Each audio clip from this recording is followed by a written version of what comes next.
Buenos días, el día de hoy vamos a trabajar lo que son los estados de la materia.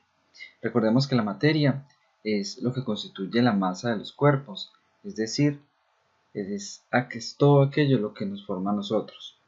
Recordemos también que la materia está formada a su vez por átomos, que están formados por protones, neutrones, electrones, quienes a su vez están formados por partículas más pequeñas.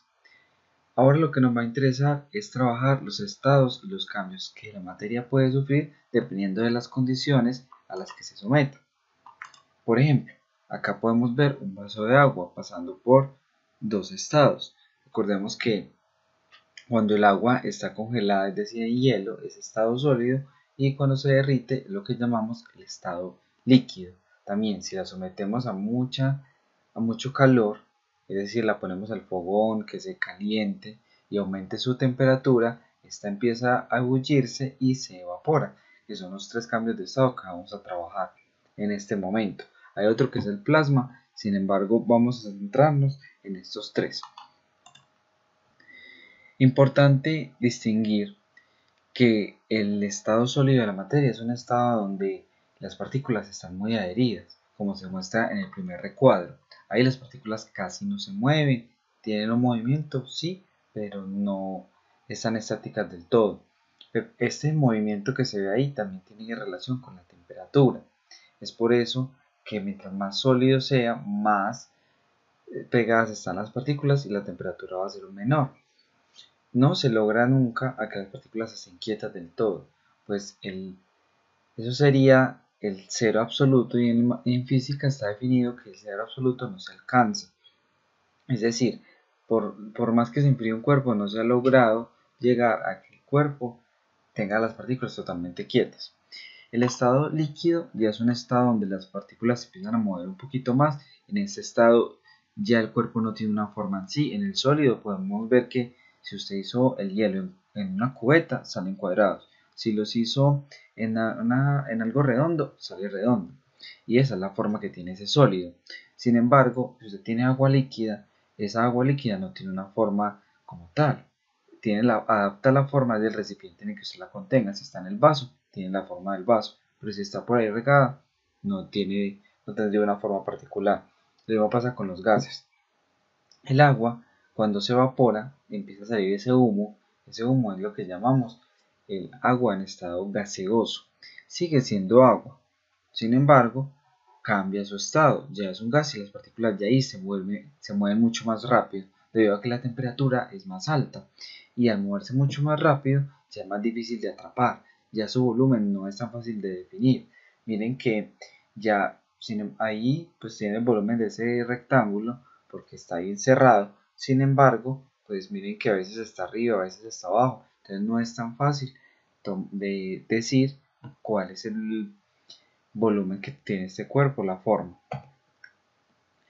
Vamos a estudiar entonces un poquito los cambios de estado, cómo se llaman cada uno de ellos, y para que quede un poquito más claro lo que estamos trabajando. El primer cambio de estado que vamos a trabajar se llama fusión, que no es más que el paso del estado sólido al líquido.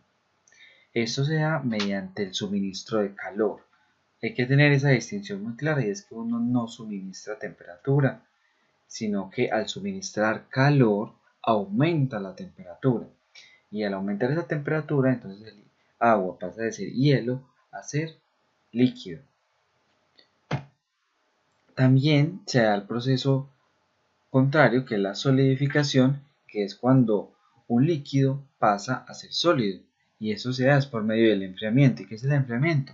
Se está retirando calor del líquido, y al retirar calor disminuye su temperatura, y esto hace que se empiecen a poner las partículas más quietecitas, y al ponerse más quietas se solidifique. El otro estado es la vaporización. Como ya les decía, la vaporización, ¿en qué consiste? Usted suministra calor al agua. Entonces usted está ahí, pone la olla en el fogón, con agua, se calienta, hasta que llega un punto en que el agua empieza a cierta temperatura a evaporarse, se convierte en vapor.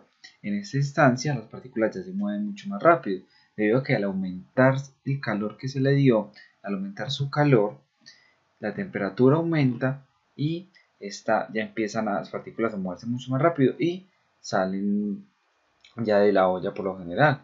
Que por eso es que si usted deja esa olla ahí y la deja mucho rato, cuando llega ya no hay nada en su interior porque el agua se evaporó. Hay otro que se llama condensación. La condensación es el cambio de estado de gaseoso a líquido. Esto se da en las nubes, por ejemplo. Cuando el agua se evapora y va para las nubes, eso se da por el calor, el sol evapora el agua de los ríos, el agua que se seca cuando usted, por ejemplo, moja la acera o lava algo, esa agua va a las nubes. Esas nubes están en estado gaseoso. Y por algunos procesos que aún y por un proceso que se llama condensación, es que el agua pasa de ser ese estado gaseoso a ser estado líquido y empieza a llover. Los dos, que son la sublimación y la sublimación inversa. ¿Qué es la sublimación? Como se puede ver en la flechita acá a la derecha, es cuando un material, un cuerpo cualquiera, pasa del estado sólido al estado gaseoso sin pasar por líquido. Miren que ahorita estábamos abordando cómo pasar por cada uno de esos pasos, pero ahora estamos diciendo que pasa de ser estado sólido a estado gaseoso sin ser líquido.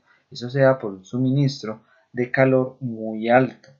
Entonces, a esto es lo que llamamos sublimación. ¿Qué es sublimación inversa o regresiva? Es que pasa de gaseoso a sólido sin pasar por el estado líquido.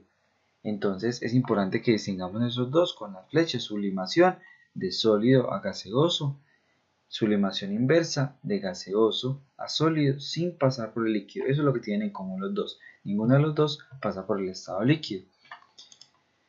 En este triángulo podemos ver cómo se resume la información que estábamos trabajando. Entonces, fusión de sólido a líquido, solidificación de líquido a sólido, sublimación, que es cuando pasa de sólido a gaseoso, o la inversa, que es cuando pasa de gaseoso a sólido. También tenemos lo que se llama la vaporización, que es cuando pasa del estado líquido al estado gaseoso, y la liquefacción, que es cuando pasa de gaseoso